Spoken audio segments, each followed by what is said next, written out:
Hey guys, it's Cara, aka The Pretty Little Lawyer, and welcome to my channel. If this is your first time here, thank you so much for stopping by, and if this is not your first time here, thank you so much for coming back.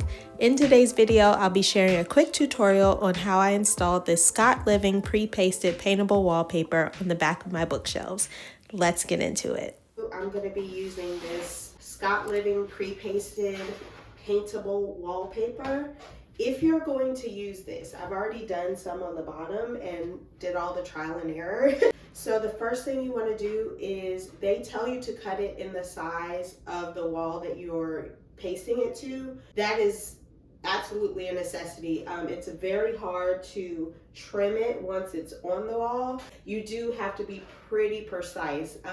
You can move it around on the wall, but as far as like trimming it so that it's like perfectly shaped for the wall, you're not doing that. But once you get it cut to size, I'll show you what you're gonna do and how to adhere it to the wall. But I wanted to make clear, you definitely need to cut it to the size of the space that you're using this for.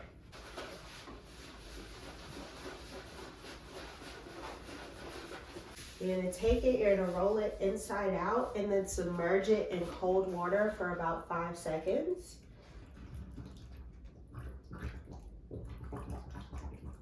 I like to do it until all the air bubbles stop. It's usually about 5 seconds. Then you're gonna grab it by one of the edges and roll it out.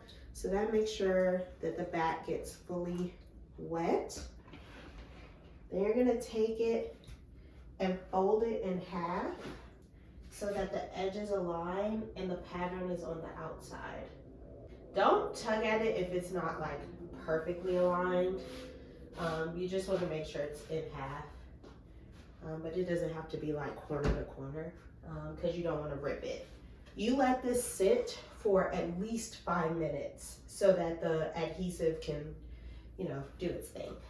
Once you've let it sit for about 5 minutes, you're going to want to have some damp cloths on hand because this gets very messy and sticky and gross. You're going to grab your section and open it up. If you're using a longer section, they recommend that you keep like the bottom half folded. It does get heavy and it will tear, so make sure you have a good grip on it. Let me just get it kind of lined up on there. And you can move it around, it's very forgiving. So I'm gonna show you guys in a second how absolutely gooey and gross this gets.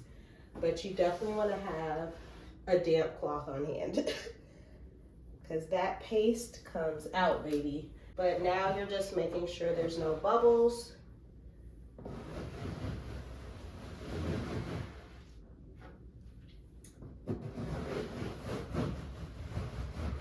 The paste is gonna come out as you adhere it to the wall like this.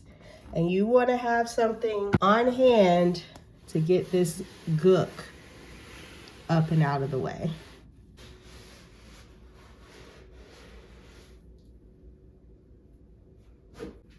If you hate touching goo and gook, this is absolutely not the project for you. I'm hating every minute, but I can tolerate it.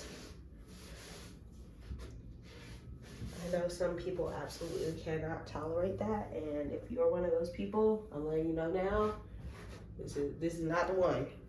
After painting the wallpaper like I would any other surface, these are my results. I didn't have to prime it, it's already ready to be painted. If you have any other questions, let me know down in the comments. I hope you enjoyed this video. If you did, let me know by giving it a thumbs up, and as always, I'll see you in the next one.